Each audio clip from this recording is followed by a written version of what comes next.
और जो भी ये वादे इख्तियार में है वो कान खोल के सुन ले। आप हमारी जुबानों को बंद नहीं कर सके, आप नहीं कर सकेंगे।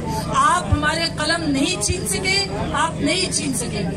आप हमारे कैमरों को बंद नहीं कर सके, आप नहीं बंद कर सकेंगे। जो कोशिश आपने करनी है कर लीजिए, जो करना है वो आप कर ले, जो हथकंडा आजमाना है वो आजमाने, लेकिन सच का ये सफर जो चला है वो चलता रहेगा इंशाल्लाह। ये सिर्फ कहने की बात नहीं है, आप देख लेंगे आने वाले दिनों में। और मेरे भाइयों, आने वाला वक्त शायद इससे भी ज्यादा सख्त है। कहाँ है आज जनरल मुशर्रफ? किधर है आज जनरल मुशर्रफ? मुझे बताइए। हम यहीं खड़े हैं इसी सरजमीन पर, इसी धरती पर, इसी मुल्क के अंदर, लेकिन जनरल मुशर्रफ को इस मुल्क में ना पाबंदी होने के बावजूद आने की इजाजत नहीं है। इसीलिए कहते हैं कि सच के साथ खड़ा होना। तो आप सब लोग खड़े रहे यहाँ पे, आप सब लोग यहाँ, हम आप सबके साथ हैं, हमेशा रहेंगे इंशाल्लाह।